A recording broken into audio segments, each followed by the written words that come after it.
Hola, buenas tardes a todo el mundo. Bienvenidas y bienvenidos.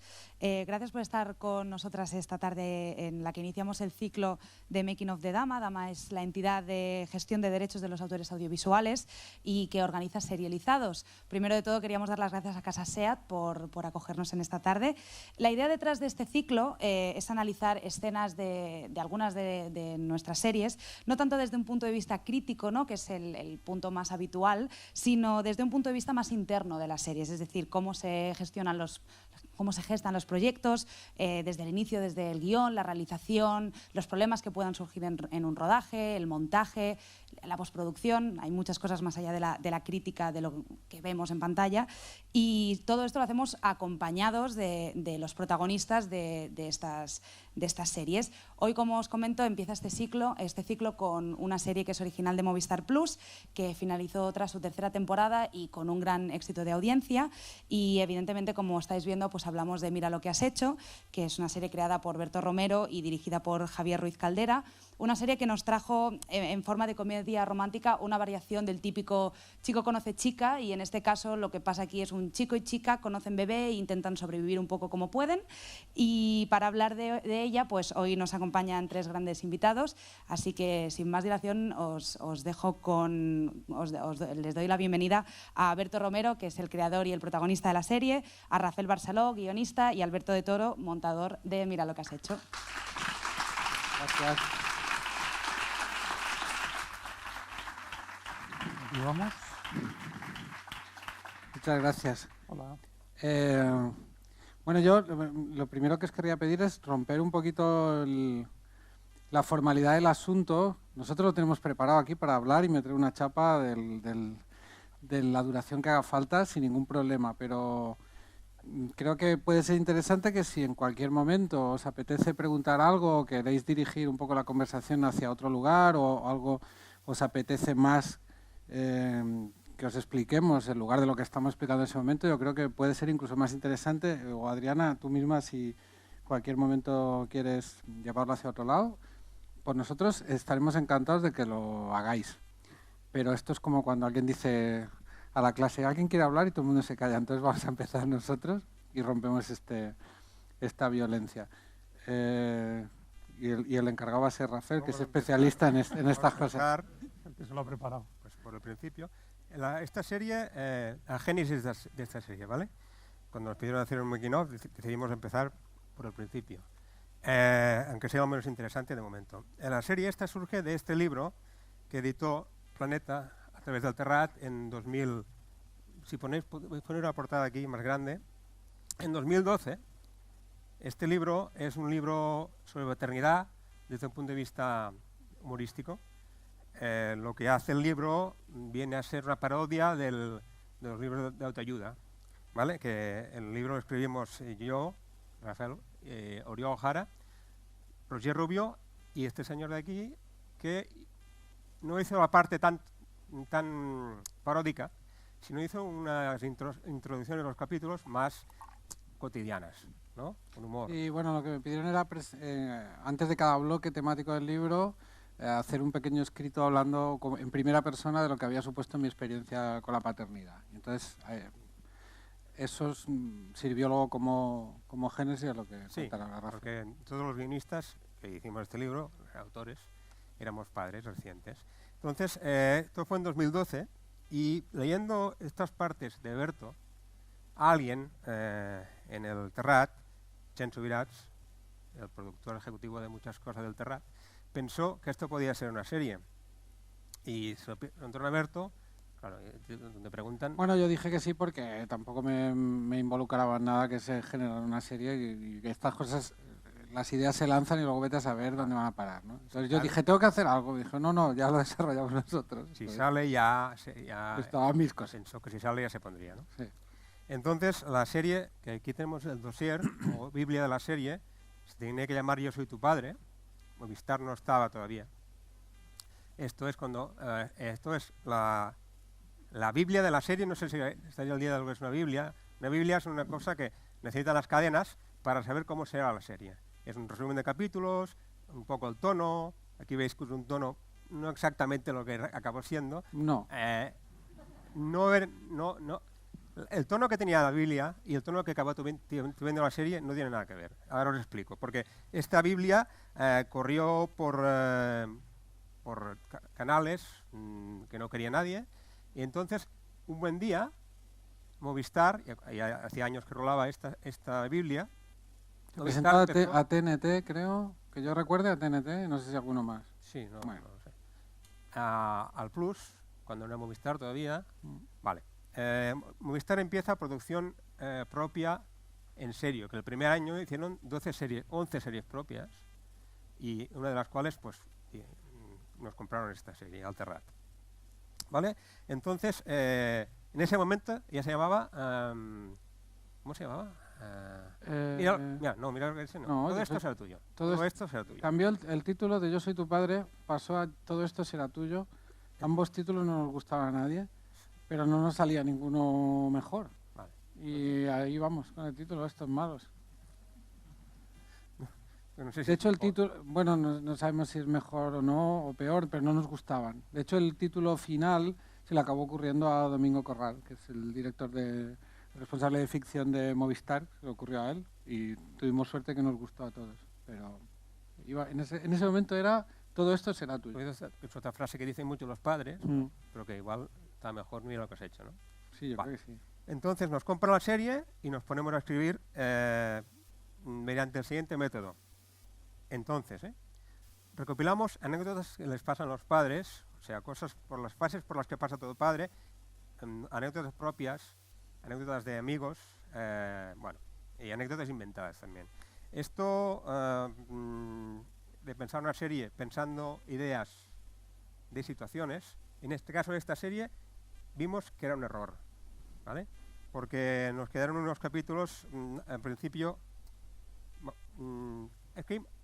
mediante este método escribimos 2 guiones, ¿vale?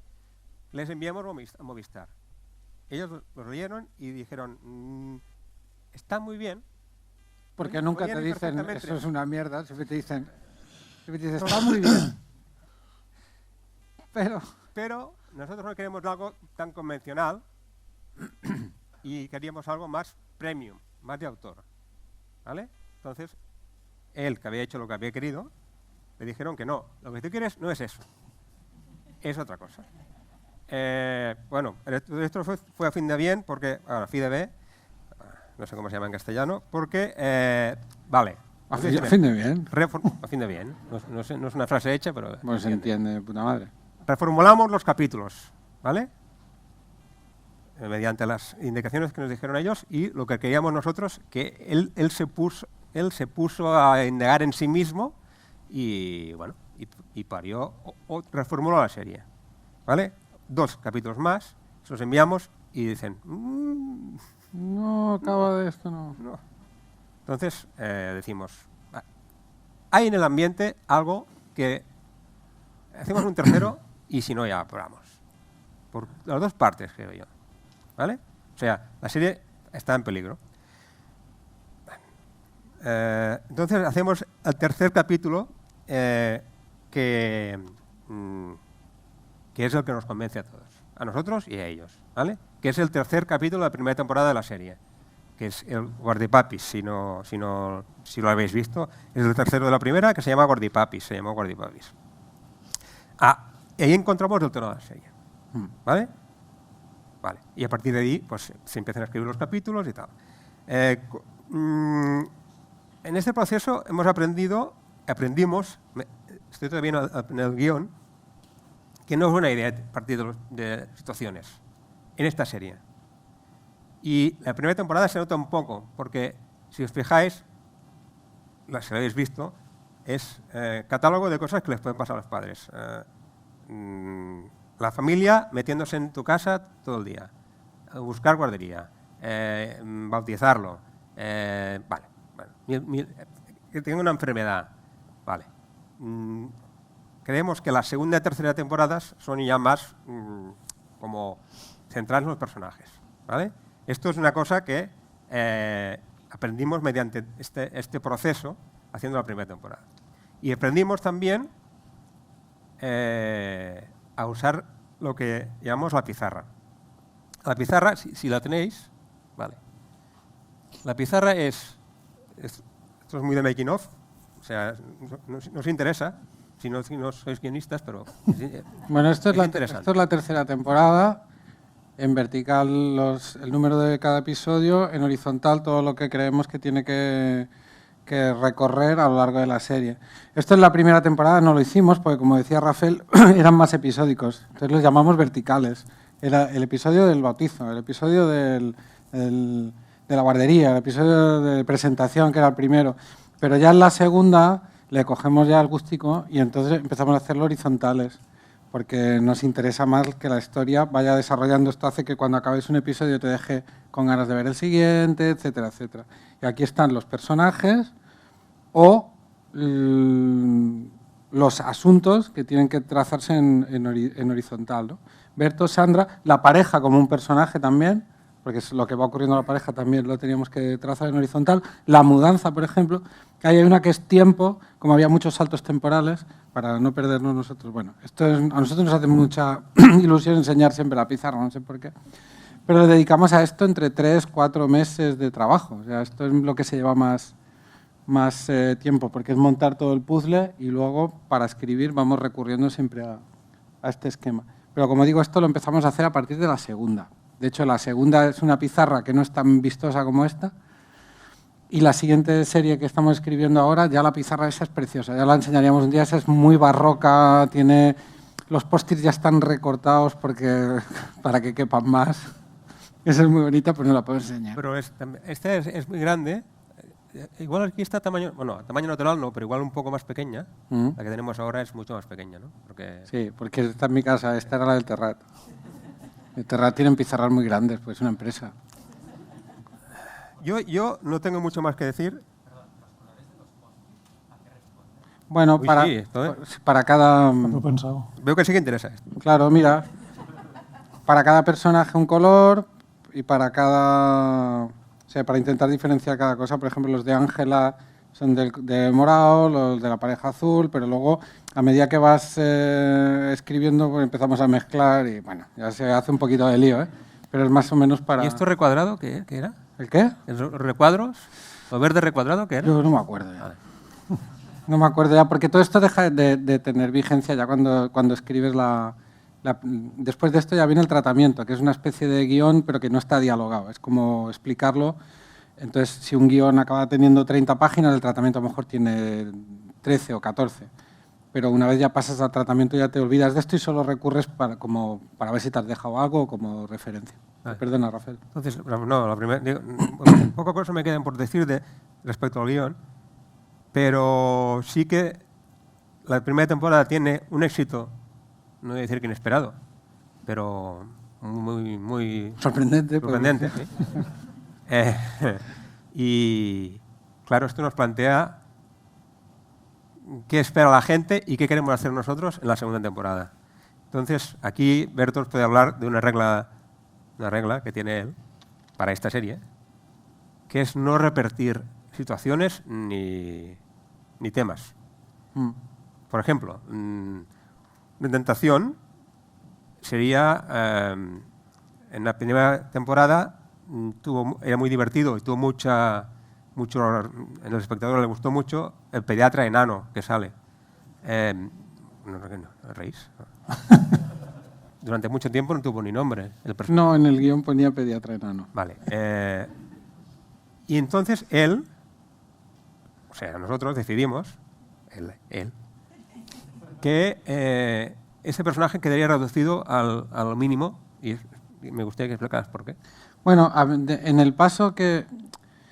él nos ha explicado que al principio empezamos a escribir la serie y recibíamos negativas por parte de la cadena porque querían una serie más de autor, nosotros no entendíamos exactamente qué es lo que querían, pero ellos nos hablaban de que querían algo más de plataforma, no sé cómo le llamaban, de plataforma, bueno, que no sea generalista. Y un contenido premium, algo que se me entienda, que no pudiera emitirse en Antena 3 o en Telecinco, no porque fuera mejor o peor, sino porque fuera algo pues, más especial, con unas características igual un poquito más especiales, ¿no? Más particulares. No lo acabamos de entender muy bien, pues nosotros queríamos hacer una comedia de situación, y yo creo que en algún momento del proceso de escritura me di cuenta de que lo que estaban buscando era algo con un cierto carácter de autoría, y entonces fue cuando yo de repente en un momento dado me lo creí, me lo hice mío, y empezaron a aparecer una serie de reglas de escritura,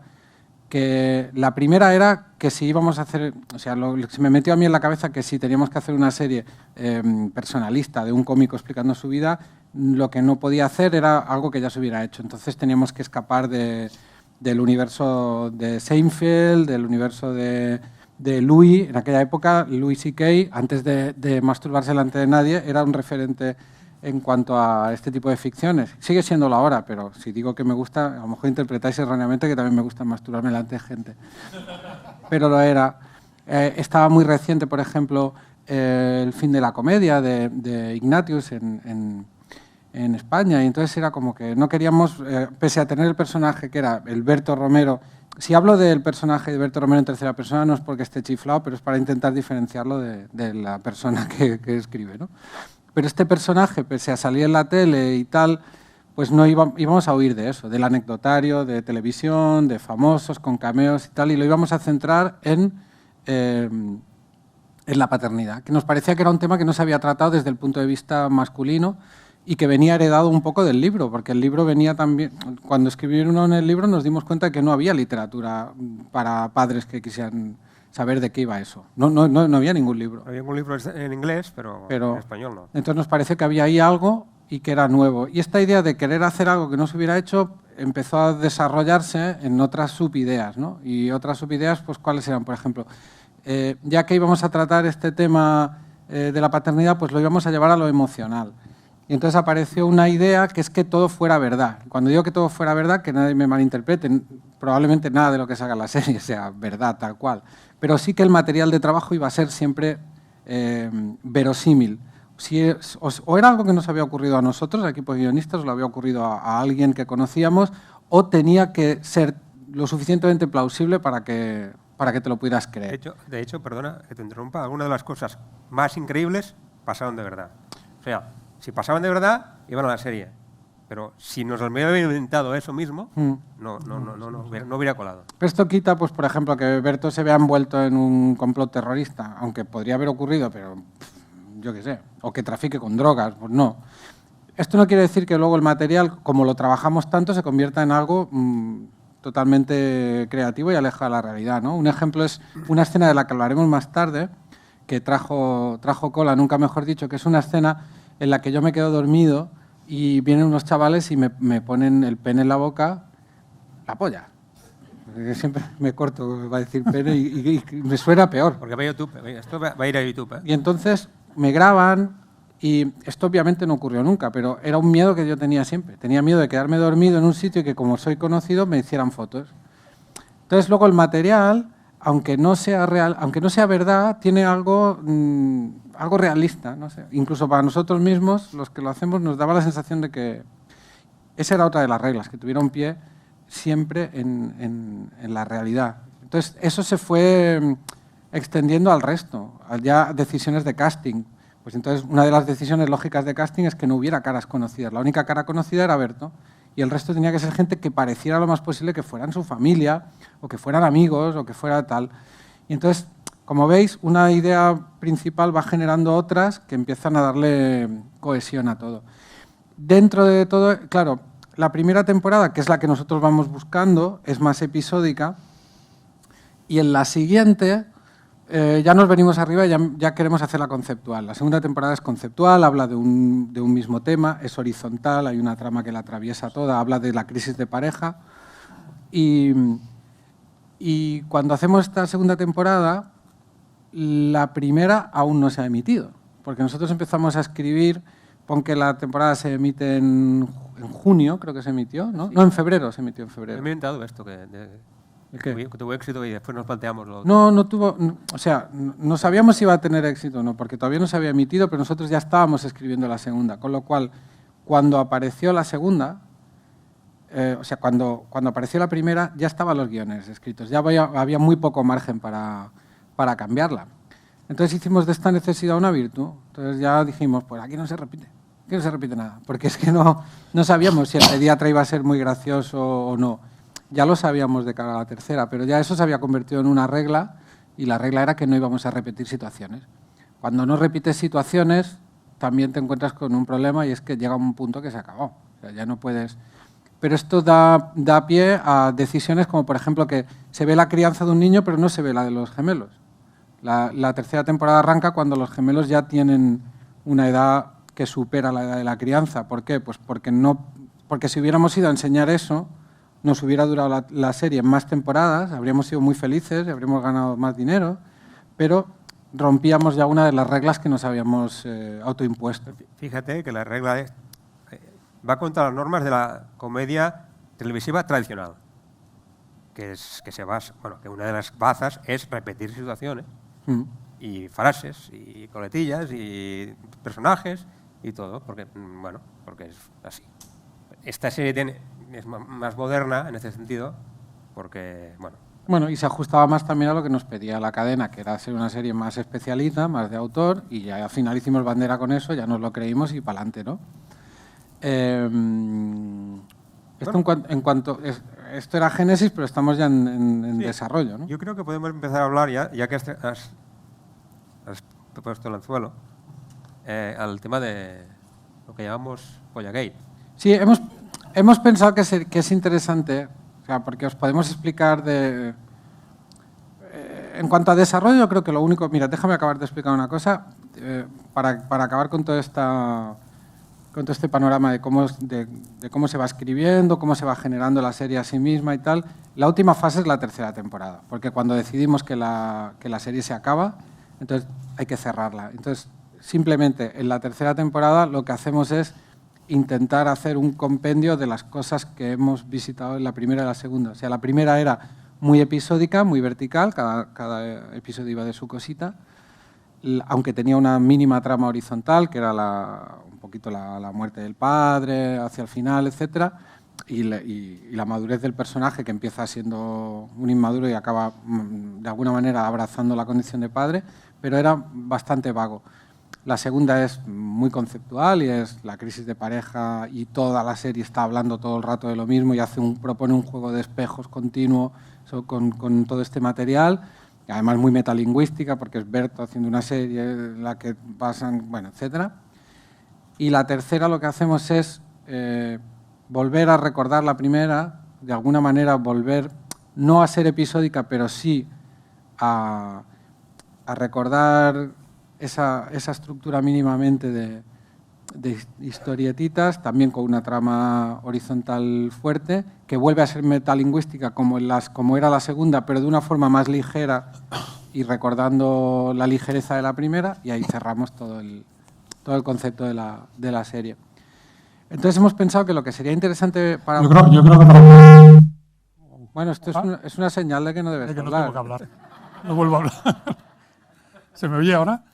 No, que yo creo que otra cosa importante de la génesis del proyecto y de lo que especial que es también hablar de que es una serie de un director.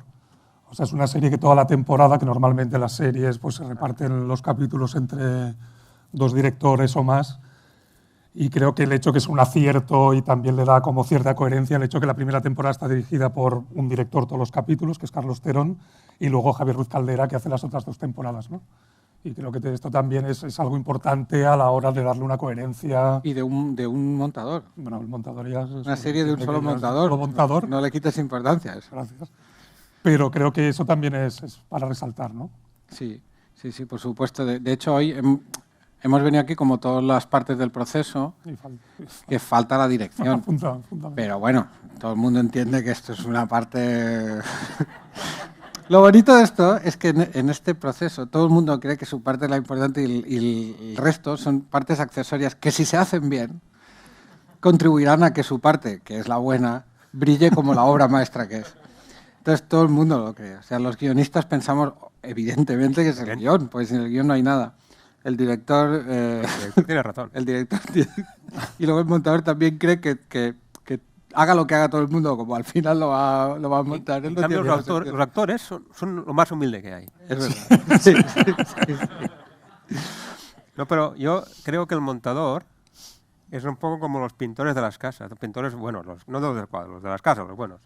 Que yo una vez conocí a uno que me dijo, tengo que saber de electricidad, de mañanería, de carpintería, porque es el último que llega y que se encuentra con todos los problemillas que hay, pequeños o grandes. Bueno, yo siempre digo que eres el que pone el suelo, es el que pone el parquet, ¿no? O sea, hay algún delineante, un arquitecto que ha diseñado la casa y tiene que haber alguien, o sea, el arquitecto no pone el suelo, ¿no? Digamos, entonces eres tú el que pone el suelo y el que lo tiene que poner bien, ¿no? Con el material que te han dado, pero un poco... Bueno, tú me dijiste una vez una analogía que la recuerdo perfectamente, ¿sabes No. a la cual me refiero?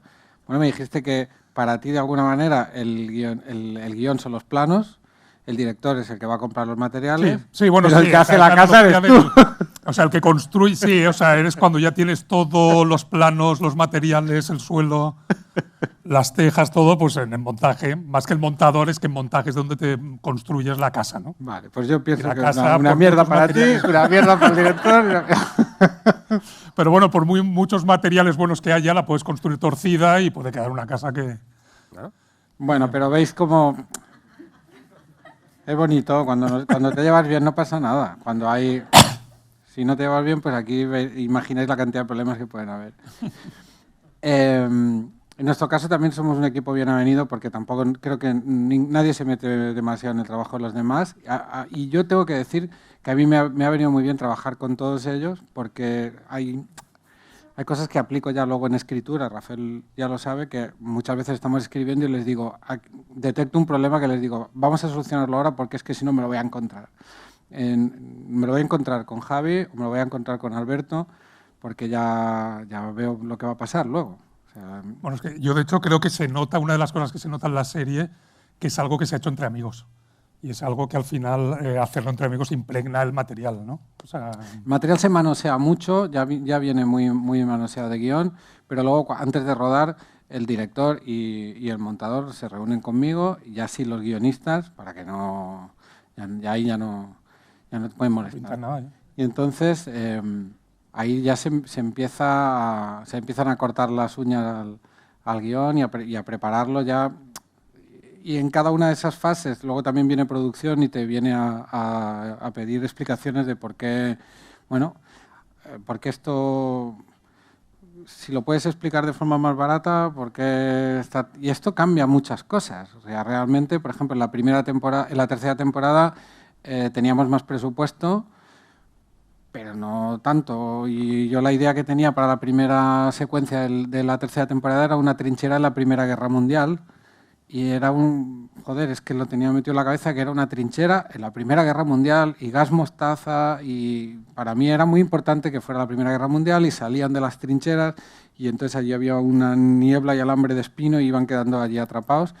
Y entonces, claro, las caras de aquella gente diciéndome, bueno, tiene que venir una excavadora, hay que hacer... ¿Qué me ha de decir que la Segunda Guerra Mundial es más barata que la primera? La Segunda Guerra Mundial es más barata que la primera.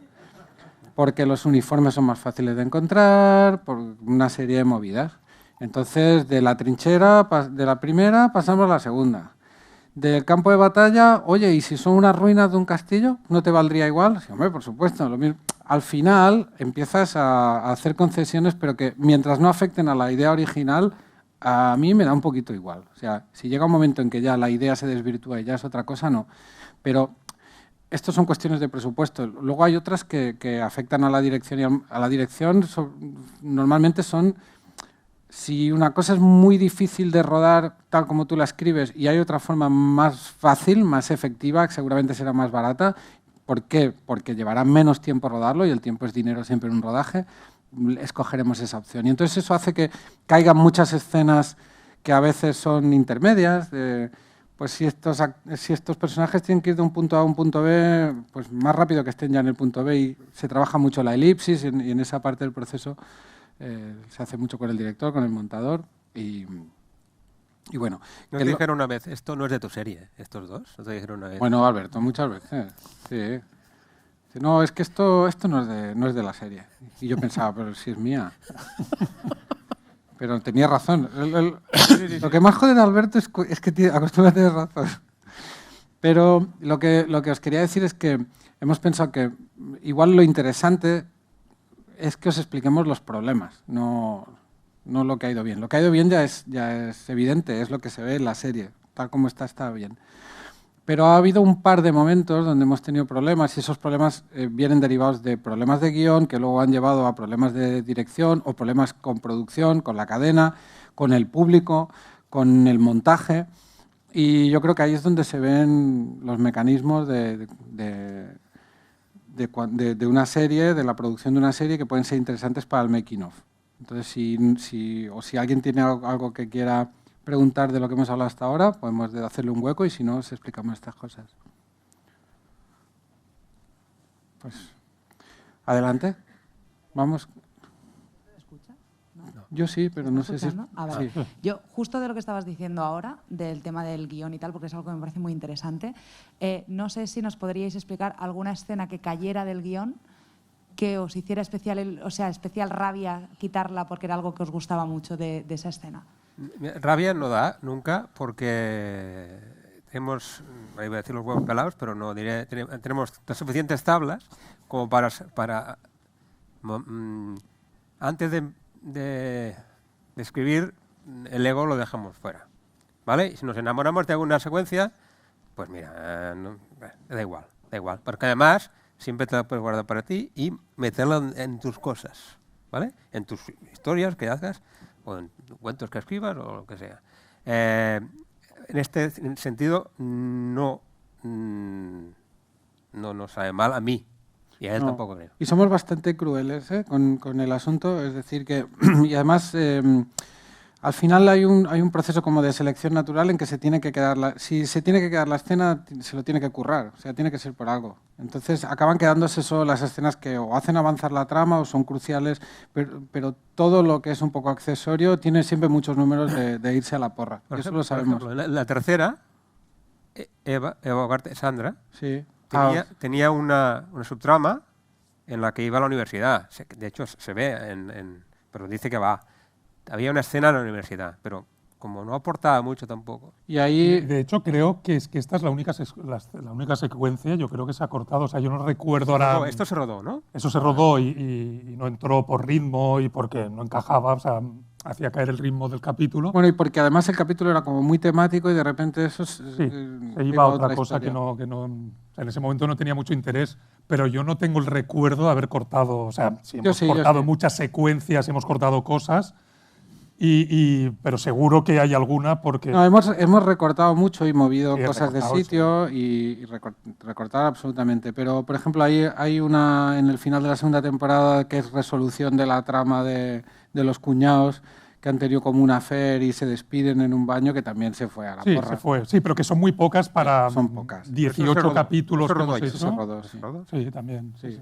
Pero que han sido muy poquitas para, o sea, normalmente en películas y en otras series que he trabajado se ha cortado muchísimo más y en esta está todo como muy... Sí, pero además no acostumbra a pasar por lo que te decía, de que cuando llega ya a rodaje ya se ha repelado y se ha recortado y se ha puesto en tela de juicio todas las secuencias, tanto que ya se ha quedado un poquito en el esqueleto. Pero que es bueno para la serie, porque luego es lo que hace que la veas y avance y tenga ritmo y no haya escenas superfluas que te hagan caer un poquito la atención. O sea que no acostumbra a pasar por eso. De hecho, lo curioso fue que creo que fue en la primera temporada, o sea, porque hay una estructura de un capítulo, tú analizas, tienes una estructura, pero luego también está la estructura de la serie. Y creo que fue en la primera temporada que de repente movimos capítulos 4 y 5 o 5 y 6. Sí, 4 y 5. Sí, puede ser. O sea, pero que de repente viendo la serie en conjunto te dabas cuenta que había un punto en el que caía la serie, ¿no? Y entonces hicimos un cambio y el 4 pasó a ser el 5 y el 5 al 4. El 3 y 4. No recuerdo, pero que sí, que esto tampoco, en las otras series que yo he hecho tampoco esto es, bueno, no me había encontrado nunca, ¿no? Yo me levanto porque la silla sin respaldo me duele la espalda luego, pero que no es por nada. Mira, en la primera temporada, si queréis, atacamos estos asuntos que son... Perdona. Esto también es montaje, quiero decir. Decidir que un capítulo va antes o después también es... Bueno, de hecho, en la primera temporada fue quórum que había que hacer el cambio y creo que yo en la segunda o la tercera me puse muy necio que había que hacer un cambio de de estructura que no logré, de los capítulos. ¿No lo ¿te acuerdas? lograste? No, al final no. ¿Pero Me cuál? ganasteis. ¿Cuál? No recuerdo, pero que había también, y yo proponía hacer un cambio, ya que nos habíamos puesto, lo habíamos hecho en la primera, en la segunda, que yo creo que funcionaba mejor. En ocasiones hay cosas que acaban cayendo por su propio peso. Por ejemplo, en la segunda temporada, la cadena siempre proponía empezar con... ¿te acuerdas que en la segunda temporada empieza con un entierro? Sí. Entonces, tú crees que el entierro es el del padre de Berto, que ha muerto al final de la primera temporada, y a medida que avanza la escena te das cuenta que no, que es el padre de Sandra, que también ha muerto. Entonces, eso te hace darte cuenta de que ha pasado más tiempo y entonces se revela que Sandra está embarazada de gemelos. Y nosotros siempre pensamos que la serie empezaba con esa secuencia, pero Movistar insistieron mucho en que no, que querían empezar con la secuencia de la metaserie en la que Berto está rodando una escena con la actriz, porque ellos, como la segunda temporada era conceptual y iba a hablar de eso, querían empezar ahí. Y creo que Alberto, con buen criterio, dijo, esto nunca será así. Nunca pasará. Esto siempre empezará con la escena del entierro.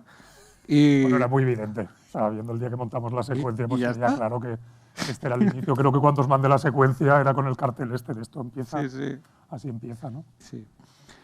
Bueno, en la primera temporada, el capítulo con el que tuvimos más problemas es el primero. Y además es evidente, es el más flojo de toda la serie con diferencia y cometimos un error que siempre acostumbramos a cometer, pero cada vez menos porque cada vez aprendemos más a escribir, pero que somos muy de exponer y de ponerlo todo muy ordenadito y que los personajes se presenten y tal, y al final te queda un capítulo que no está pasando nada, porque es gente apareciendo y presentándose, hola, soy el padre. O sea, no es así, pero nos pasaba.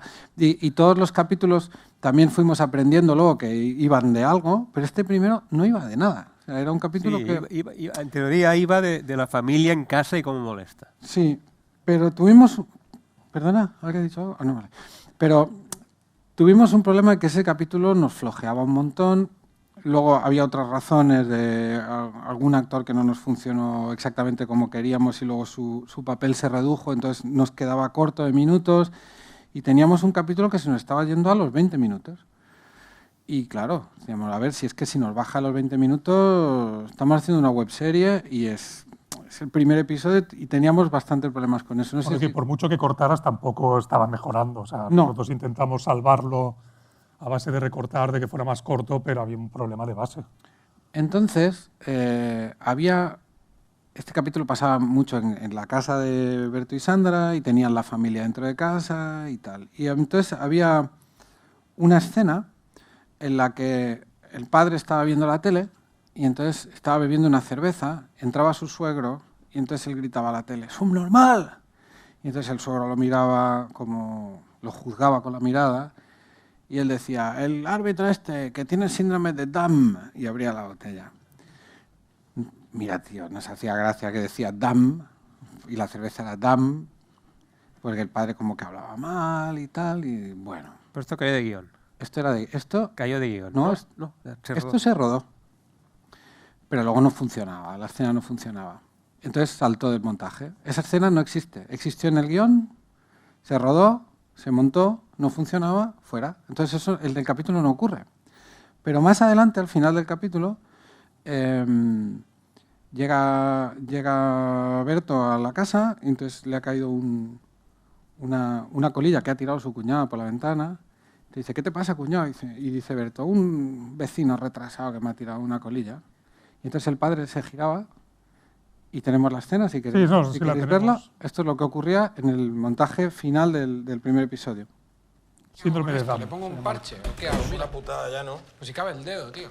Es una señora mayor que ha tirado una colilla desde arriba. ¿Qué señora mayor? Estos son chavales, los del látigo, que fuman y lo tiran. Ya ves la broma, 2 semanas llevo la chaqueta y la tengo que tirar. ¿Qué te pasa, cuñado? Mira, mira qué gracia.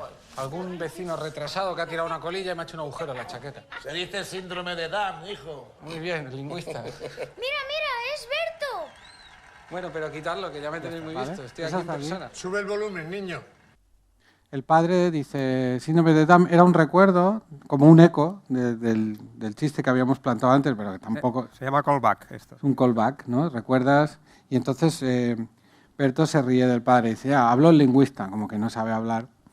Y luego lo siguiente que ocurre es que aparece en un programa en el Club de la Comedia y empieza a hacer comentarios terroríficos sobre el amamantamiento y tal, y entonces toda la familia le pone en evidencia a él. Entonces, claro, de repente aparece esto y empezamos a ver tweets muy enfadados de algunas asociaciones. No muchos, ¿eh? Bueno, no muchos, No muchos. pequeñito. Pero digo, hostia, ¿qué pasa aquí? Bueno, Entonces, estás en Twitter, que parece que el mundo estás en es Twitter y de repente era el fragmento separado. Entonces, solo el fragmento solo se me veía diciendo, un vecino retrasado. Y el padre girándose y diciendo, se dice síndrome de Down.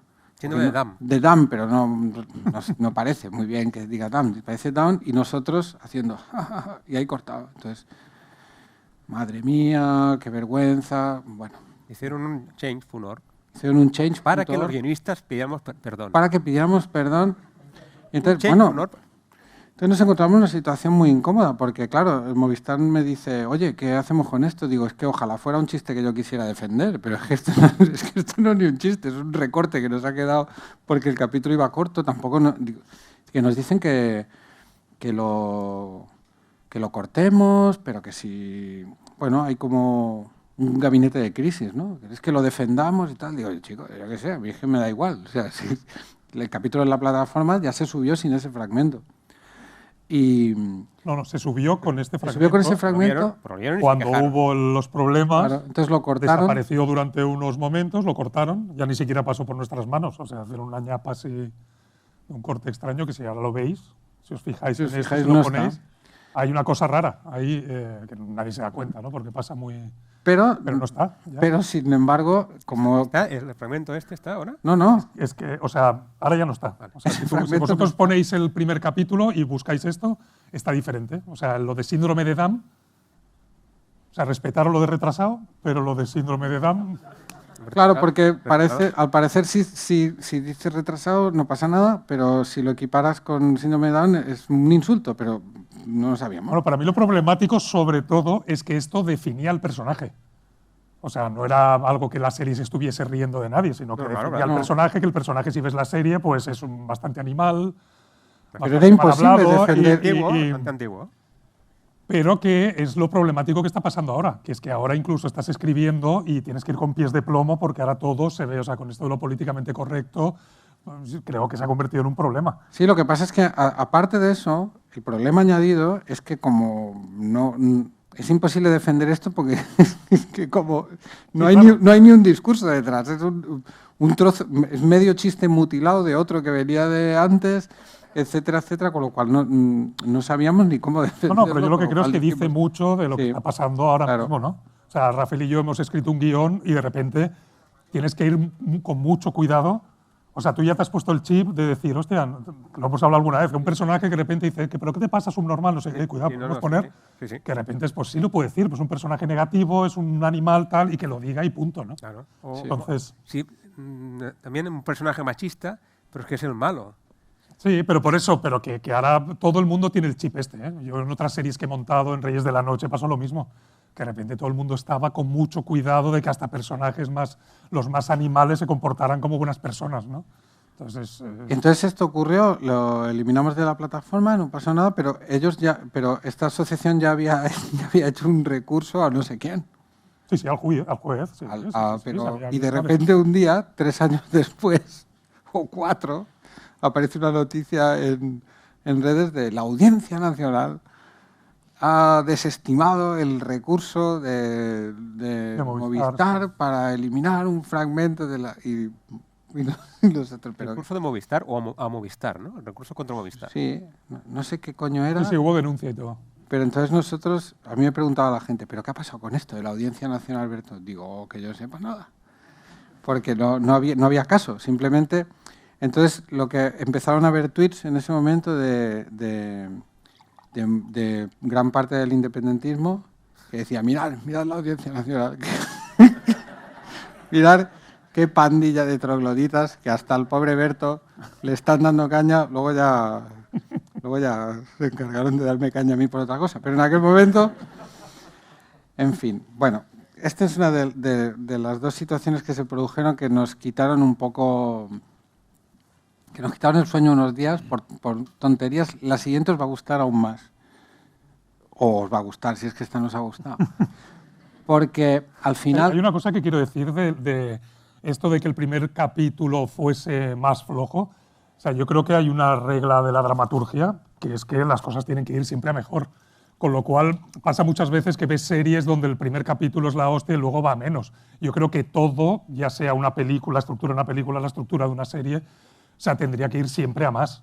Con lo cual tampoco es malo de que el primer capítulo no sea el mejor. O sea, poco a poco pues va ganando y a lo mejor la segunda temporada es mejor que la primera. Es que es flojo, o sea, es que yo creo que flojo tendría a propósito.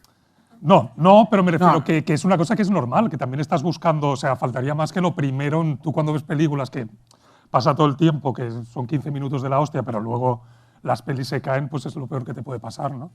Y de hecho, si pensáis en las series que más os gustan, estoy casi seguro que la primera temporada, la de Los Soprano, la primera temporada no es la mejor, de The Wire tampoco, ni de las series grandes. Sus primeras temporadas no son las mejores, porque si no, ¿para qué sigues haciendo temporadas, no? O ¿para qué sigues haciendo capítulos? Estoy de acuerdo contigo, pero es cierto que nuestro primer episodio es... Era un poco dramático. Es muy raro. Hay que reconocer que Es era muy muy bajonero. matadora la primera secuencia. ¿Era? Pasaba algo con la primera secuencia. Al final hicimos un día, dijimos, bueno, vamos a dejarla en la mínima expresión, que fue el día que vimos un poco la luz.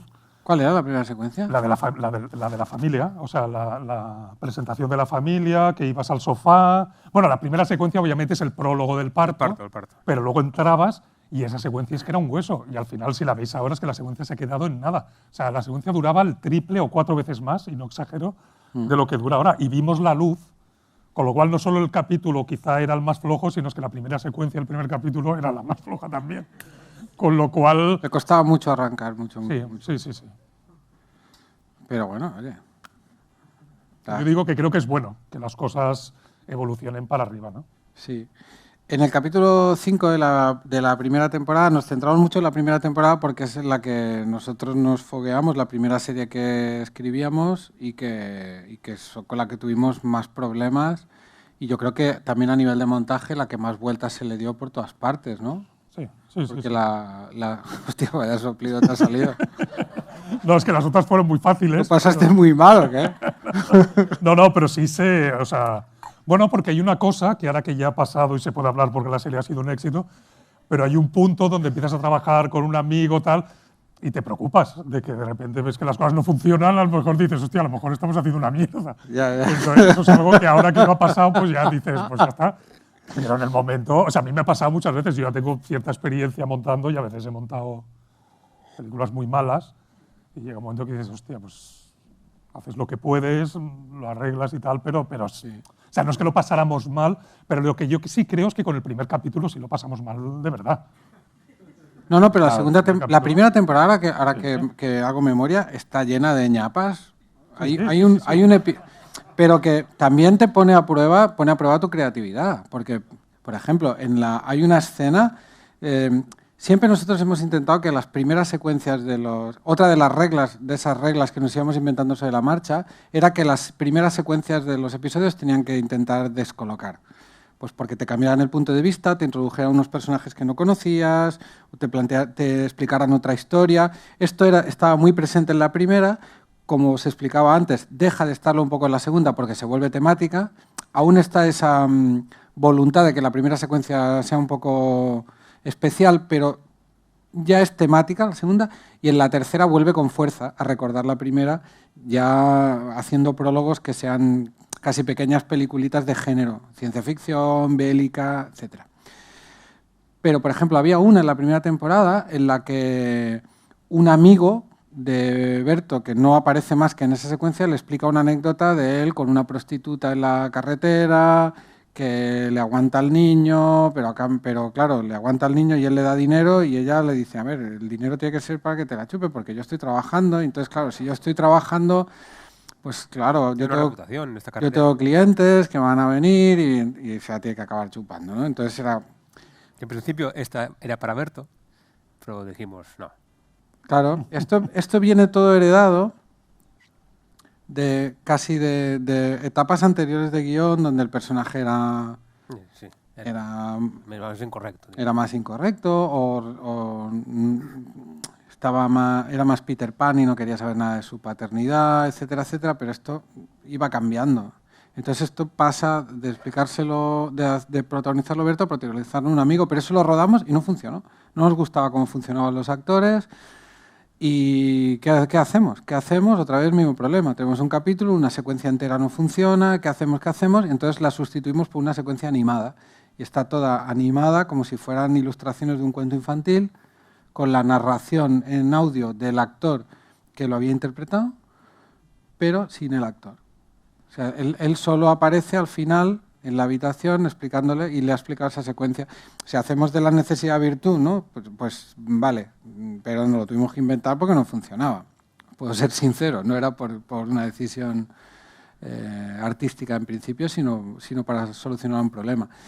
Entonces, en el episodio 5, acaba el episodio y a mi personaje le comunican que su padre le quedan pocos meses de vida por una cirrosis terminal, ¿vale? Entonces, ya en este punto de escritura nosotros ya nos habíamos dado cuenta de que el tono de la serie, o una de las cosas que más nos interesaban, que estábamos encontrando y que nos parecía que era muy nuestro, era el contraste entre comedia y drama, y que fuera muy abrupto, o sea, que te estuvieras riendo y que de repente, ¡boom!, te viniera algo muy doloroso, muy dramático, porque además nos venía bien porque el tono de actuación y de escritura, como os he explicado al principio, estaba siendo muy realista, muy naturalista, entonces nos funcionaba muy bien el drama y la comedia. Entonces, cuanto más chocaran, mejor. Entonces, la escena es, Berto llega a una exposición donde están enseñando fotos de su cuñada en pelotas. Entonces está el suegro muy enfadado porque hay una gran foto del coño de su hija detrás, una situación súper incómoda, y cuando Berto entra todo el mundo se está riendo de él porque todo el mundo está viendo un vídeo que se ha hecho viral que tú no sabes lo que ha pasado, pero lo intuyes porque tú has visto que en la gasolinera ya has visto que le iban a hacer algo. Pero no lo hemos enseñado, no lo hemos visto en ningún momento. Entonces, de ahí pasamos a que le dan la noticia de la muerte de su padre. Entonces, todo lo que era risa, ¡boom!, bajón. Y entonces acabas el episodio muy mal, con muy mal cuerpo. Entonces a mí me se metió en la cabeza que lo que tenía que venir a continuación era ver el vídeo tal como lo habían grabado los chavales y que teníamos que meterle una polla en la boca. Y que eso iba a ser... se me metió en la cabeza que eso era... Iban los créditos, ¿eh? Y eso iban los secuencia post-créditos, ¿eh? Entran los créditos y pum, entra esa secuencia. Y para mí era súper importante, porque era lo que mejor ejemplificaba ese tono y ese cambio, esa lucha de comedia y drama, y me parecía que era la hostia. Y me metió en la cabeza, era la hostia. Y entonces hicimos construir un pene de silicona, ¿no? Hiperrealista, o sea, era muy realista. Y entonces yo en la escena lo chupaba y tal, pero os aseguro que era indistinguible de la realidad. O sea, era un pene... Está muy bien hecho. Es que estaba muy bien hecho. Y helaba la sangre. No le he traído la... Helaba la sangre, porque de repente veías una bragueta y se sacaba un pene y lo metía... Pero es que estaba muy bien hecho. Y yo ahí... Y yo estaba súper orgulloso. Porque pensaba, hostia, aquí estoy yo... Yo decía, esto es mi sello. Pero que ahora os parece una tontería y una broma, pero de verdad que es que me parecía que estaba siendo atrevido y además estaba respondiendo a lo que me pedía la cadena, porque la cadena me pedía, oye, una serie que sea atrevida, y yo pensaba, esto no pueden emitir en Antena 3. Esto en Telecinco no puede, porque hay una polla en mi boca. Y de repente, a una semana del estreno, o dos, recibo llamada y que esa escena no va. Que esa escena no va, que se lo han mirado los de arriba.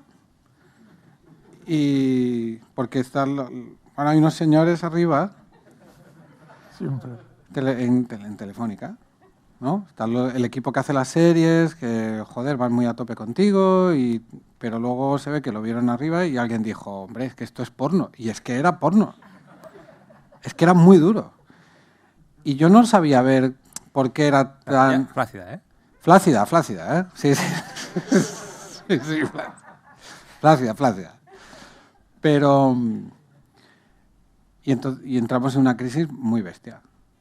Porque ya estábamos, o sea, ya se iba a estrenar la primera y ya habíamos firmado para hacer la segunda, ya nos íbamos a poner a escribir, ¿no? Ya estábamos escribiendo. Y yo me puse muy farruco, que pues dejo la serie, ya no la hago más.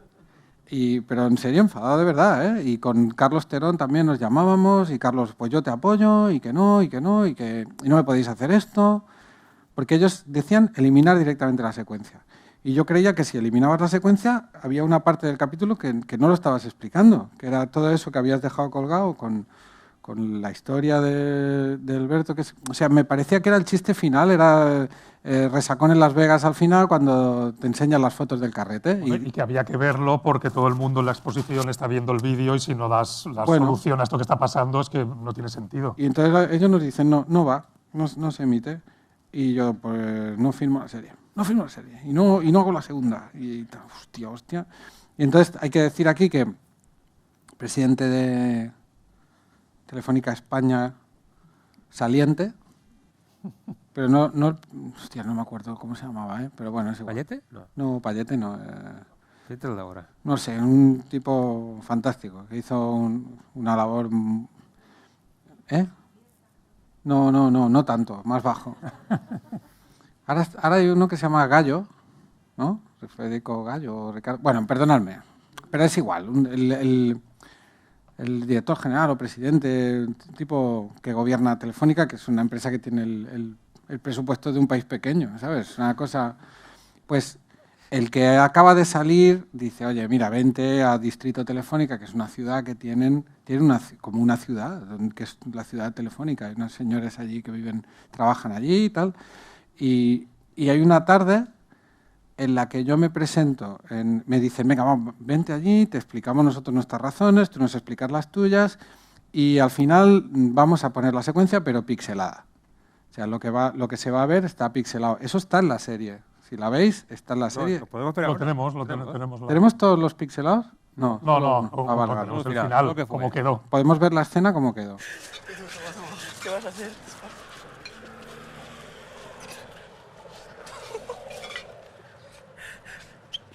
¿Cómo te pasas, cabrón?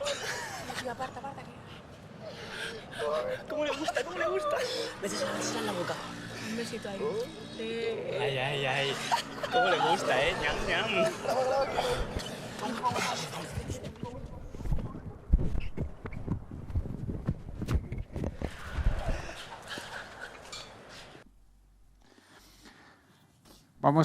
Voy a esa reunión y entonces yo voy a luchar por el pixelado. Yo llevo 3 versiones de esa secuencia con diferentes pixelados de menos a más. Entonces yo voy ahí a luchar por el pixelado. Y les digo, yo voy a conseguir el mayor pixelado posible. Menor. Por el menor pixelado posible. Este es el mayor. ¿Vale? Entonces, en esa reunión, la verdad, fuimos Domingo Corral y yo, por la parte de los agraviados. El equipo polla somos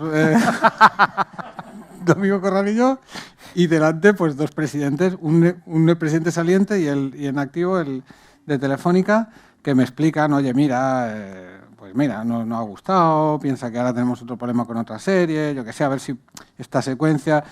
Bueno, si lo podemos arreglar con un pixelado y tal, no sé qué. Y entonces nos ponemos todos a mirar mi móvil y a mirar vídeos en los que yo estoy chupando una polla con diferentes grados de pixelación y aquellos 2 señores diciendo, quizá este, ¿no? Aquí es que se ve más. Yo, hombre, a nosotros nos gustaría más este. Hombre... Y en un momento dado yo paro para decirle, perdóname, pero esto que está ocurriendo creo que es el culmen de mi carrera. Esto que está pasando aquí es el momento máximo de mi carrera. Y ellos, sí, jaja, pero ponemos el tercer pixelado, que es el que se ve menos. La moraleja de esto, aparte de una anécdota muy bonita y que a mí me gusta mucho explicar, es que al final... Cuando se emite la serie, con el calentón que yo llevaba y tal, nadie, absolutamente nadie, remarcó esa escena. O sea, nadie dijo aquella escena en la que al final, valientemente, Berto y su equipo muestran lo que se había escamoteado al espectador y se ve finalmente aquella polla entrando en la boca. Ojalá nos lo hubieran dejado ver con mayor definición.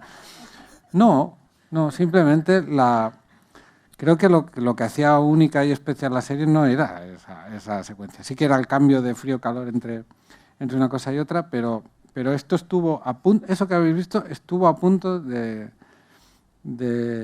que hubiéramos dejado la serie, pues yo estaba muy caliente con el asunto.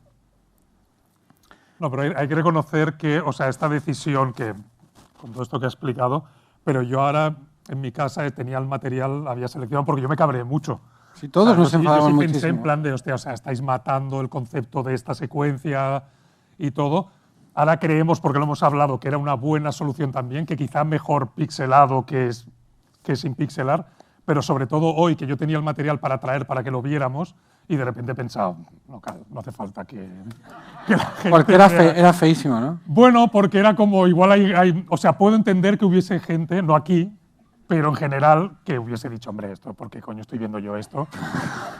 ¿Sabes? En YouTube y esto a lo mejor pues lo deja como entre medio gracioso, el otro no era gracioso, pero a la vez era como de wow, o sea, que yo en ese momento sí pensaba, no, se tenía que haber puesto seguro, cobardes, y ahora visto con los años que han pasado dices, hombre, hasta yo me he cortado de traerla hoy a ponerla porque he dicho, o sea, ¿para qué? Es porno, o sea, directamente. Sí. O sea, que a veces a lo mejor de una solución que hace que casi, porque esto es literal, nos dijo, no firmo la serie y me voy. Sí. O sea, esto nos lo dijo a nosotros. Sí, y un par de días más tarde estaba diciendo, venga, pixelado. Pero mi carácter es bastante así también, quiero decir que no... Sí. De todas maneras, por ejemplo, siempre sacas soluciones creativas interesantes de todo y especialmente de los problemas. Tal como os he contado que había secuencias que no funcionaban y las tuvimos que cambiar por soluciones que al final podían ser mejores. Y ahora os contaremos una sobre el final de la segunda temporada, que la solución era mejor también la que acabó teniendo. Por ejemplo, toda la historia que os he contado antes con lo de la problemática de lo del síndrome de Down, no llegó a ningún lado, casi no tuvo repercusión, fue una cosa muy íntima que vivimos de una forma muy intensa. Y yo pasé 2 semanas donde estaba muy agobiado con ese asunto. Y todo eso es la tercera temporada de la serie. O sea, todo eso es el germen de la tercera temporada. Porque la tercera temporada, a partir, como os decía siempre, trabajando siempre con materiales que son verdad, que no quiere decir que sean realidad, pero son verdad. Todo ese sentimiento de, hostia, la he cagado con algo, pero yo no creo que la haya cagado, ha sido un malentendido, pero no sé si me voy a saber explicar, pero se ha hecho gordo y de repente... Es la trama de la tercera temporada. Con algo inventado... Algo inventado no, algo que salía en la primera temporada. Con algo que salía en la primera temporada, pero que nunca dio ningún problema, que era un comentario que alguien decía, los métodos de Hitler, que era una línea de guión.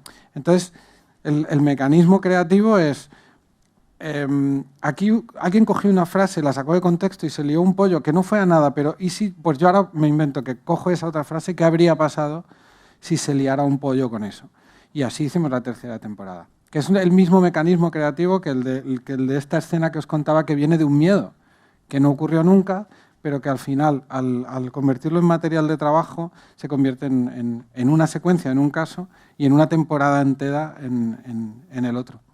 Que creo que es lo bonito también y que es lo que pasa cuando estás trabajando en series que, como es el caso, te ocupan 5 años de tu vida y en la que todo se va retroalimentando y todo va entrando a formar parte de la misma turbina, ¿no? Creativa. De hecho, durante algún tiempo, también el Polla Gate, que es como le llamamos a este incidente, también tiene que entrar en la serie. Sí, queríamos meterlo en la serie, lo descartamos, pero también podría haber ocurrido, ¿no? Sin que esto se convirtiera en la trama de un episodio de la tercera temporada, haciendo referencia a algo que ocurrió en la primera. Pues podría haber ocurrido perfectamente, pero al final no tuvo lugar. En la segunda temporada ocurrió que el final de la segunda temporada... ¿Veremos? Sí, se pone final temporada, ¿no? Pero igual explica antes... No, si queréis... Bueno. ¿Por qué no funcionaba? Dilo. No, por dilo tú, ¿no? Bueno, ¿sí lo ponéis? Bueno, no, páralo, por favor. Si se puede parar. No, es que es mejor explicar el... Bueno, más que no funciona... Sí, o sea, en guión, toda esta secuencia, que ahora vais a ver el clip que es, estaba ya con una canción de... Esto venía de una discusión... ¿De The Who o de quién era la canción? De Supertramp. Mira, Supertramp. Yo creo que esto está relacionado con lo que con lo que preguntaba Adriana antes de qué pasa cuando una secuencia cae. A veces tú tienes la sensación de que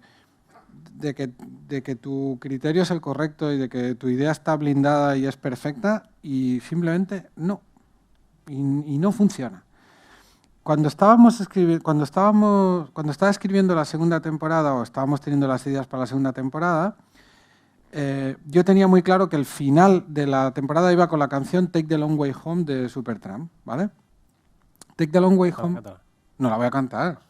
Bueno, pero sabéis qué canción es, ¿no? Que lo conoce. Bueno, la buscar luego. La segunda temporada habla de alguien que está haciendo una serie y de repente se ve atrapado por ella y cree que es actor, pero en realidad es cómico, y se chifla y se le va la olla, y en casa no le gusta lo que tiene e intenta sustituirlo por lo que tiene en la serie, etcétera, etcétera. Y Take the Long Way Home habla de eso. O sea, se llama la canción... el título, Toma el camino largo a casa, se refiere a que Roger Hodgson, cuando volvía a casa de los conciertos, tomaba el camino más largo para llegar un poquito más tarde, porque así tardaba un poquito más a ver su familia, porque realmente cuando él salía al escenario era un dios, y cuando volvía a su casa había una señora que, como dice la serie, le miraba como si mirara los muebles, y tenía como un espejismo con su vida artística que se le quedaba la familia y la vida familiar pequeña. Entonces la canción habla de eso, y con las palabras exactas, y me parecía además que musicalmente era increíble y que pegaba de la hostia, y me había pasado incluso una cosa casi mágica, que mi hija pequeña, que era súper pequeña, me había acabado de comprar un tocadiscos, y cuando estaba escribiendo esa secuencia un día le dije, ¿qué disco quieres poner? Y dijo, este, y sacó el de Supertramp. ¿Y de los dos cuál? Este. Y entonces cogí el disco. ¿Y de estos cuál? Esta. Y escogió esa canción. Entonces, claro, tío, esto es magia, ¿vale?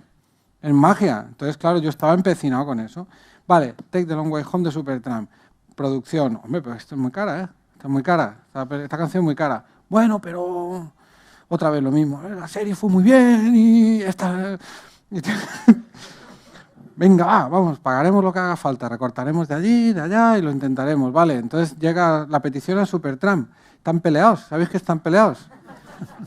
Pues Roger Hodgson está peleado con el resto de la banda. Y entonces Roger Hodgson, que es el que la compuso, dice que no se puede poner la del disco, porque él tiene la suya, que la hizo él en directo, y que si la quieres pongas la suya. Y la suya, con todo el respeto a Roger Hodgson, no está tan bien. No está tan bien. Está mejor la del disco. Pero bueno, venga, haremos la de Roger Hodgson. No, bueno, pues me puse en contacto con Maika Makowski, que es una música que nos encanta, y nos hizo una demo preciosa, súper chula. Entonces pasa a manos de Alberto, el montador, y Alberto y el director, que a mí no me lo dijiste y lo hablabais entre vosotros. Bueno, de hecho, la canción estaba en guión, y cuando estuvimos haciendo la lectura de los guiones, escuchamos la canción y estábamos todos flipados. Vamos, esto y Alberto, pisa. No funciona. No, pero ahí no fue tanto, o sea, sí, no funciona. O sea, yo la puse con toda la alegría del mundo, vi la secuencia y pensé... Vaya mierda. Y entonces, cuando vino Javi, o sea, sí es verdad que no se lo dijimos, cuando vino Javier Ruiz Caldera, la vio y dijo, hostia, que no tenemos final. Y de hecho a Javi le dio bastante bajón, porque se quedó como... ¿Qué hacemos? ¿Qué hacemos? O sea, esto no funciona. Y bueno, pues se nos ocurrió... No, a ti. Bueno, se me ocurrió. Entonces de repente, pues hicimos esto, o sea, puse esta canción. Javi la vio y dijo, bien, o sea, ya tenemos de esto. Y entonces fue cuando se la enseñamos a él, que él al principio dijo, ¿dónde está Supertramp? Pero ya está, pero a estas alturas ya estaba acostumbrado a que estas cosas pasan y... Esto viene después de una gran... Había una frase que era, esto nunca irá, ¿no? O sea, esto, ¿cómo era? Esto nunca estará. Nunca estará. Entonces ya estaba acostumbrado a que le dijéramos, oye, pero... Él decía, oye, esta frase que habéis quitado, no, es que esta frase nunca irá. Y entonces decía, vale, pues ya está. Había esa confianza, digamos. Esta escena viene después de una gran discusión entre ellos dos, en la que él se va al plató, ¿vale? Bueno, el vídeo no se ve muy bien.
Sandra, Sandra, perdóname, perdóname, por favor, lo siento mucho.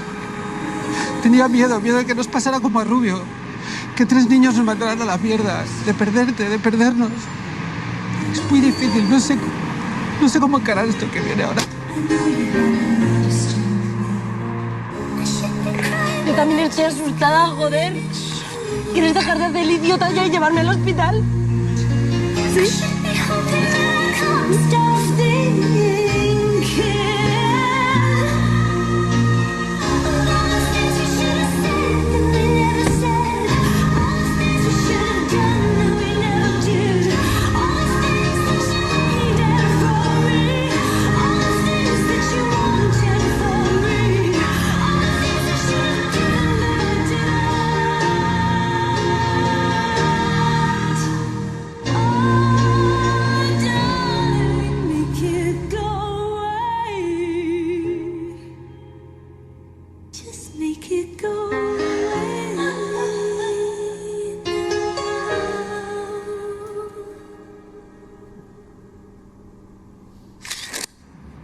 Mira, Ángela, que ya han llegado los bebés. Esos eran mis hijos, de verdad. Bueno, entonces, al final, luego cuando... ¿Esta canción es de Kate Bush? Sí, Kate Bush. ¿Y no montaste nada? Sí, remontaste. Aunque parezca increíble, es que pasa una cosa. O sea, yo monté, o sea, no es que yo nunca monto con música. O sea, yo monto montas las secuencias, aunque sean secuencias de montaje, secuencias narrativas donde pones música, nunca jamás monto con música porque te marca el ritmo. Y entonces eso creo que es un error hacerlo. Lo que pasa es que yo siempre monto, o muchas veces, monto con canciones o con música en la cabeza. Pero que no es algo que yo busque, sino que me sale solo. Y entonces no lo puedo evitar, que estoy montando una secuencia y de repente empiezo a repetir algo. Claro, Supertramp no te salió solo. No, pero lo que quiero decir es que ni siquiera sabiendo que era Supertramp puse Supertramp. Y de hecho en la peli que estoy montando ahora, que ya hay una canción de guión puesta, ya se la he cambiado también, porque o sea, montándola pues, se me ocurría otra canción y la puse. Con lo cual, en la cabeza a mí sí me venía la canción esta. Que esta canción está, hay una película que se llama She's Having a Baby, que es de John Hughes. Realmente el clímax final de la película... Y luego también, si te pones a escuchar la letra, pues también encaja, porque es una canción en la que habla de que ahora es el tiempo, es el momento del padre. Sí. Sí. Bueno, sí, pero lo que no es quiero tan decir exacto, pero bueno, está mejor. O sea, lo que quiero decir es que yo puse la secuencia sin música y luego directamente, aunque a mí se me había ocurrido esa, puse la que ponían en guión, porque yo soy un mandado y hago lo que me dicen. Sí, Entonces, claro. Sí, ya está quedando claro. puse la canción esta. Yo tampoco pensé que no funcionara tanto. La de Supertramp como que empezaba muy bien y llegaba un momento, ¿no?, que como que aburría, agotaba, no sé, había algo que arrancaba de la hostia y de repente algo fallaba que parecía que era la secuencia. Y entonces cuando hubo la mini crisis, que Javi se quedó cómodo de esto, pues entonces ahí sí dije, oye, pues espérate, pusimos esta y os lo creáis o no, evidentemente hay ajustes en la secuencia, pero son ajustes que hubiese habido igualmente, ¿no?, a la hora de ajustar de cuando ya terminas el capítulo. Lo del grito final quedó así, no está encajado para nada y os lo prometo por lo que queda. O sea, os lo puedo jurar que de repente al poner... O sea, todas las canciones o todas las músicas siempre en algunos puntos coinciden. Y en este caso, encima, en el grito final de ella, cuando está pariendo, pues coincidió que era... Luego, obviamente, pues ya dijimos, pues para mueves 3 frames y cae en un cue de música, pues evidentemente pues lo pones, ¿no? Pero la secuencia es muy parecida, casi igual a como estaba con la música de Supertramp, ¿no? Pero hay una cosa que, con el uso de las canciones y de las músicas, porque a mí siempre me han pegado un poco la bronca, digo, yo soy bastante especialista en poner canciones que molan en los montajes y tal, y de hecho me han dado el toque y todo, de decir, oye, no seas... Pero yo creo que no es malo explotar el potencial de tu secuencia al máximo. O sea, yo he tenido discusiones con productores que de repente me han dicho, tío, es que pones esta canción, bueno, pongo esta canción porque esta canción pega, y hasta ahí es donde puede llegar tu secuencia. Nos ha pasado varias veces, porque con Javi lo hemos hablado sobre todo, que luego Javi todo feliz enseña la secuencia con la música y lo primero que le dice el productor es, pues esta canción no la podemos pagar. Y piensas, hombre, o sea, no te puedes olvidar un rato de eso y decir, hostia, vale, o sea, este es el potencial que tenía tu secuencia. Al final no lo podemos pagar, o solo podemos pagar 2, pues bueno, no podemos pagar. Super López no se podía pagar The Doors y al final está la canción de The Doors. Lo que vengo a decir es que no creo que sea ni ilícito ni sea algo tramposo, porque os podría dar ejemplos que no voy a decir por no hablar de cosas malas, de canciones míticas usadas en secuencias, que yo reconozco 2 o 3, que dices, ¿qué coño hace esta canción aquí que no funciona para tu secuencia, ¿no? Y no estamos locos que tú pones una canción y si ves que está demasiado arriba de lo que es la secuencia, pues no la enseñas. Pero que no es ilegítimo decir, pues yo pongo la canción que hace que tu secuencia sea lo mejor posible y luego ya se discutirá si hay dinero o no para pagarla, ¿no? Y en la serie creo que ha pasado varias veces con Just a Jiggle, bueno, o sea... Sí, sí, las 3 temporadas tuvimos un problema con... Bueno, en la tercera sobre todo yo tuve una reunión en la que me dijeron a ver qué pasa con las canciones porque no llegamos. Bueno, y hubo que seleccionar. Dijimos, hubo una lista de canciones y a las que pudimos pagar las pusimos y las que no pues fueron composiciones que hizo Javier Rodero, sí. La verdad que funcionan muy bien, pero claro... Que tampoco inventamos mucho porque de repente me acuerdo que cuando estábamos haciendo el repaso de los guiones pusimos ahí mismo la de Frank Sinatra, la que ha quedado en la tercera temporada. Sí, esa sí, mira, a ver. Esa quedó, pero que se me ocurrió decir, hostia, esto molaría, esto queda, y solo ya cuando la pusimos en la secuencia filmada, quedaba de la hostia y se compró. Es el inicio de la segunda temporada de Los Soprano. O sea, quiero decir que todo sale de algún sitio, o sea, las canciones y todo esto siempre... Yo de música la verdad es que no sé nada, no tengo ni idea ni de nada, de música, pero sé canciones chulas que se pueden poner y bueno. Sí, pero esto a mí me ha llevado, por ejemplo, a escribir y ya no querer poner canciones. Eso lo hemos hablado nosotros. Ponemos una y les digo, a ver, quitarla. Quitarla porque me va a poner otra Alberto y es que ya no quiero ni pensarlo. Pongo secuencia musical.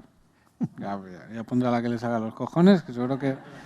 Bueno, la del final de la tercera temporada, la del final de todo, la de Les Fleurs, también salió ahí de decir... Pero ahí ya había aprendido yo la lección y ya no te puse nada. Sí, no, pero me refiero que pusimos un temazo que seguro que costó una pasta, el temazo ese también. Sí, sí. O sea, sí, nos dieron el toque. Hombre. No sé cuánto llevamos hablando. Hora y media, no sé si... Tenemos tiempo de poner otra preguntas, sí, ¿no? No sé si queréis preguntar algo, estáis cansados, queréis marchar. Yo creo que lo que podemos hacer es que si el público quiere preguntar algo, que os vayan preguntando, ¿no? Y si os queréis ir, realmente. Sí, Nos lo tomaremos a mal. No sé si hay alguna pregunta que alguien quiera hacer. Si levantáis la mano, hay... Sí, es una tontería, pero simplemente saber que cuando empezó, al principio, cuando hacíais el guión de la primera temporada, si sabíais cómo iba a acabar la tercera. Si ya lo sabíais o ha ido viniendo y habéis tenido que cerrar lo que había. No, hay... tanto en cada temporada como en las 3 en conjunto, había una idea general que luego, pero con suficiente espacio para que se pueda concretar a medida que avanzaba el rodaje, o la escritura, para que no... O sea, no había... Yo creo que es como cuando George Lucas decía que él tenía pensadas 3 trilogías, que todo el mundo sabe que no es verdad, pero que igual algo le pasó por la cabeza, o a lo mejor apuntó 4 cosas. Y yo, por ejemplo, tenía muy claro que quería que fueran, pero lo tenía muy claro a partir de la segunda, ¿eh? Yo creo que durante la primera no tenía claro nada, sino vamos a probar. Pero cuando ya estaba escribiendo la segunda, que la segunda ya la fui como medio pensando mientras rodábamos la primera, mientras ya también iba pensando como que eso pediría 3 y que cerraría, y ya fueron como apareciendo lo conceptual de será una crisis de adaptación, una crisis de pareja y una crisis ya de... Identidad. Identidad, ¿no? De identidad, sí. Pero es un poco las dos cosas, ¿vale? O sea, nos lo íbamos encontrando, pero siempre con margen para ir adaptándola, porque además en cada momento responde, o sea, la serie también recoge no solo la vivencia de lo que quieres contar, sino también un poco lo que se respira en el ambiente, y nos dejábamos margen para eso. Bueno, mientras se anima más gente, yo tengo una pregunta. ¿Hay alguna escena de alguna de las temporadas, como las montaste tú las 3, como nos decías, que a lo mejor en producción o en dirección estuviera pensada de una manera y luego en montaje cambiara radicalmente? O no radicalmente, pero que cambiara bastante en montaje de cómo estaba pensada originalmente. Pues no sé si tanto o sea, creo que cambió un poco la de los paralelos de los coches, sí, pero que cortamos, o sea, no sé si recordáis, porque fue bastante celebrado en la primera temporada, hay un capítulo que hay un paralelo entre los personajes en 2 líneas temporales diferentes, que están en un coche y en otro coche. Sí, ¿no? Porque es un capítulo que tiene 2 tramas, una pasa 7 años antes y otra 7 años después. Y hay un momento en que los dos, la pareja viaja con otras personas, pero en 2 coches. En un caso van al hospital, ¿no? Al hospital. En otro a la comisaría. Y en otro a la comisaría. Pero entonces los 2 viajes están explicados mezclados. Y entonces las 2 conversaciones tienen un eco la una en la otra. Sí, que a lo mejor ahí, sobre papel, era chulísimo cómo estaban enlazadas una con otra y funcionaba perfecto, pero luego en montaje pues igual veías que se hacía un poco... O sea, quizá por ritmo, porque a lo mejor... Bueno, funcionaba mejor de otra manera que encontrábamos cortando en otras frases y todo. Pero luego otras no, es que todas las secuencias mutan, porque todas las repelas, las cortas, quitas frases, las pones en otro sitio. O sea, es el trabajo, el día a día, el montaje. Pero como que digas... No, que yo recuerde así, no. Cambios muy radicales, no. Lo más radical es hacer desaparecer una secuencia. Sí, claro. O dejarla a la mínima expresión, o moverlas de capítulos. O hacer una animación porque el actor no funciona. Por ejemplo, pero eso ya no es bueno, eso no es montaje, eso no lo podía arreglar él. Pero, por ejemplo, sí que en la segunda temporada yo recuerdo que había un par de flashbacks que estaban colocados en diferentes capítulos y al final acabaron los 2 en el mismo capítulo. Pero poca cosa más. Sí, no hay... También, yo creo que coincidirás conmigo, a medida que avanza la escritura está mejor escrito y había menos problemas gordos. Sí, yo creo que sí, totalmente. Bueno, lo que hemos hablado antes, de ir evolucionando y hacerlo cada vez, hacerlo mejor. Yo creo que la tercera temporada, poco lo que se escribió y lo que se filmó y lo que se montó, más o menos, sí, era eso. Todo, sí, cada vez como más fino. Pero no hemos puesto un clip, pero está bien también un poco referencia a lo que tú preguntabas.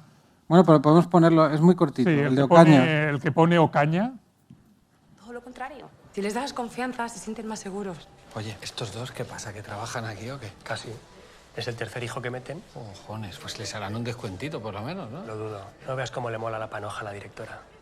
Muy caro el tinte y... Pues oye, para su edad tiene una voltereta.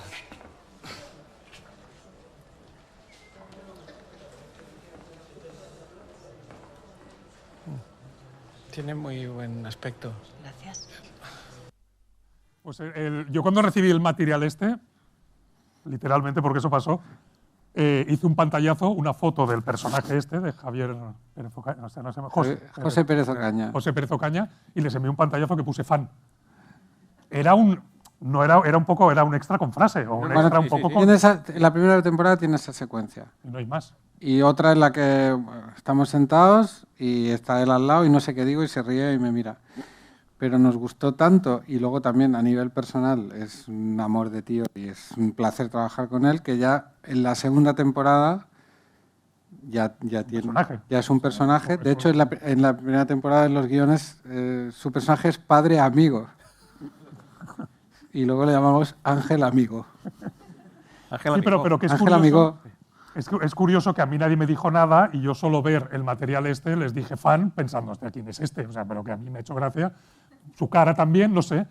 Y es curioso que vosotros habíais pensado lo mismo, pues estando ya rodándole, ¿no? Entonces en la tercera temporada él es mi abogado y forma parte de la trama principal de la serie. Estas cosas pasan también a partir de alguien que si de repente ellos no se llegan a fijar y yo no incido también, pues igual este personaje a lo mejor no existe, o sea, existe con otro. Eso es lo que te digo, que a medida que vamos avanzando, pues íbamos cambiando cosas.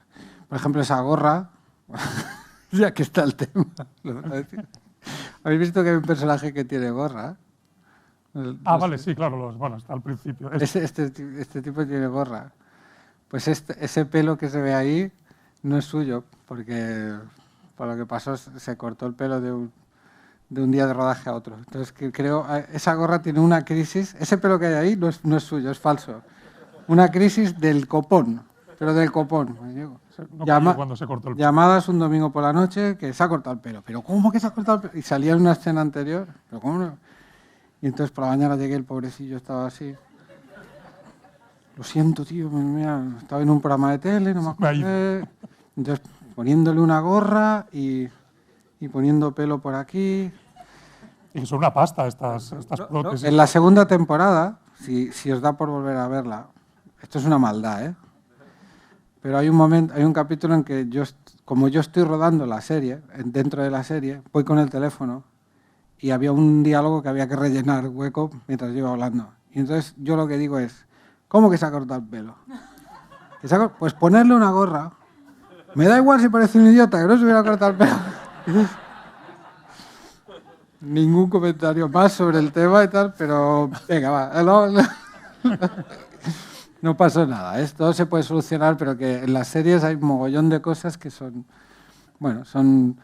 detallitos de estos que nadie los sabe, pero tú cuando ves la serie estás viendo la gorra, el no sé qué. ¿A qué? Hostia, es el problema que me dio. No había manera que tirar la frase, yo qué sé. ¿Alguien quiere preguntar alguna cosa? Espera, creo que te van a traer un micro. Efectivamente. Sí. Igual que os pasó lo del síndrome de Down, con lo del pediatra condroplástico, ¿no os ocurrió nada? Porque... No, la hostia nunca sabes dónde viene. nunca sabes por dónde viene. Somos siempre muy respetuosos con el pediatra condroplástico. Bueno, pero es muy heavy ese personaje. Ese hombre dice cosas... Sí, pero como las decía él... Claro, ¿sí? Claro. Y además, ¿por qué no puede ser un acondroplástico? Que veo que es la manera correcta. Es acondroplástico, no, acondroplástico es ¿sí? Plástico, no plástico.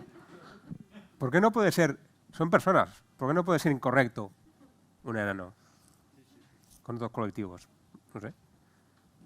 Es al revés, es integrador, ¿no?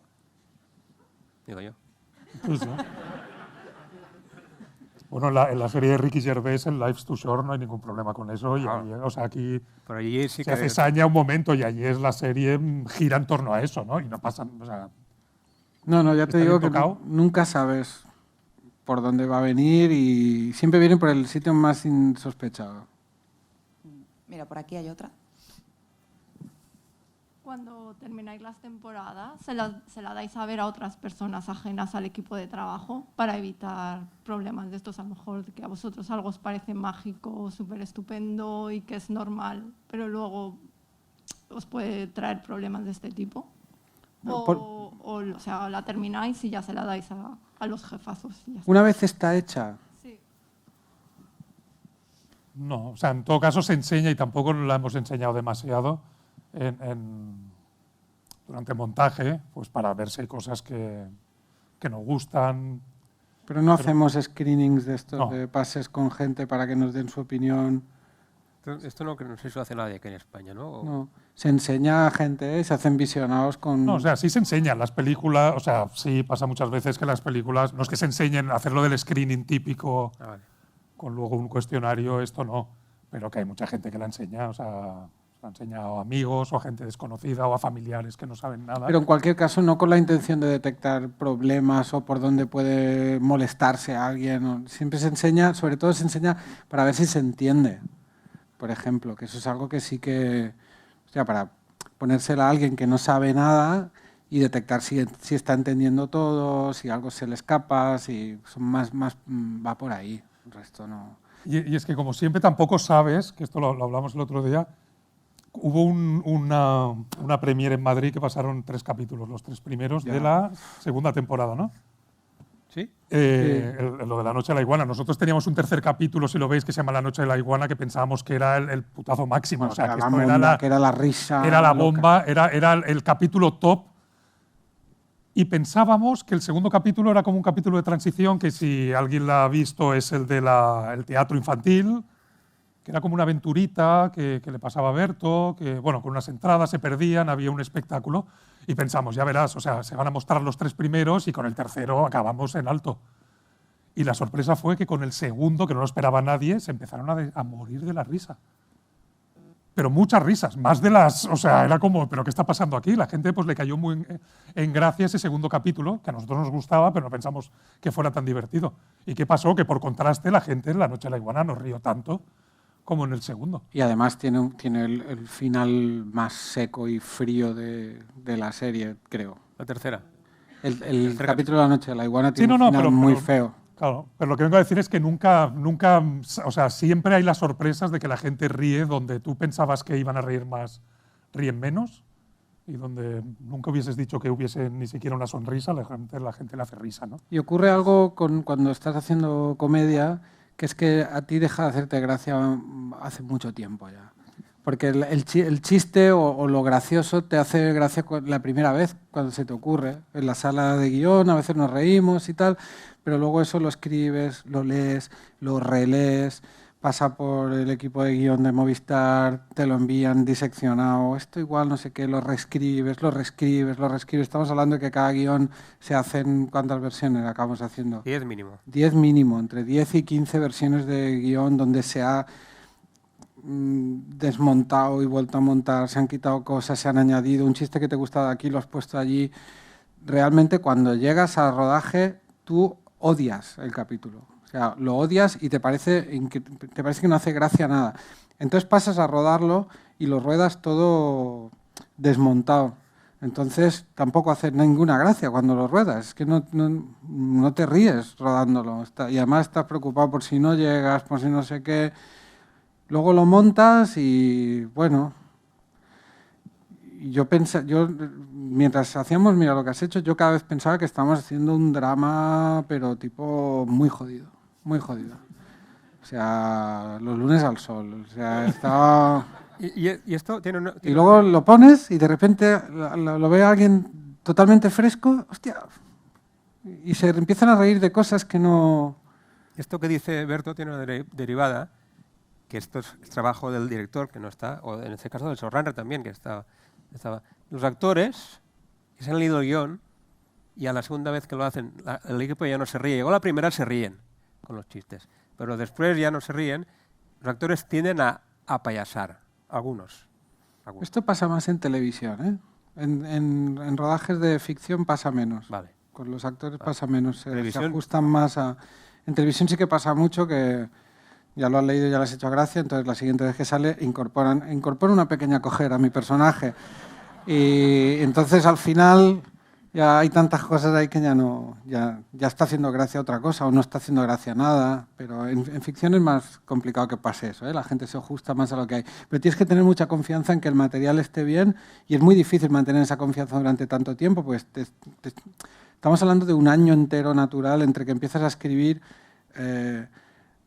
cuando estás haciendo la serie, es un año desde que empiezas a escribir hasta que se emite, y antes de empezar la serie estuvimos en desarrollo, empezamos en 2015 y la serie salió en 2017, pero estás 2 o 3 años ahí machacando y es muy difícil mantener la confianza en lo que estás haciendo. Pasas por épocas en las que te parece que está bien, otras que te parece que está muy bien y otras en las que crees que realmente estás perdiendo el tiempo porque es una basura lo que estás haciendo. Cuando llegas al final estás absolutamente desorientado. Y entonces acabas, pues eso, defendiendo que lo de la polla en la boca es... Oiga, ¿cómo se atreve usted a decir? Estás loco, estás loco. Y llega un momento en que hay que abandonarlo. O sea, realmente hay que abandonarlo. Y no vuelves a verlo nunca más. No puedes.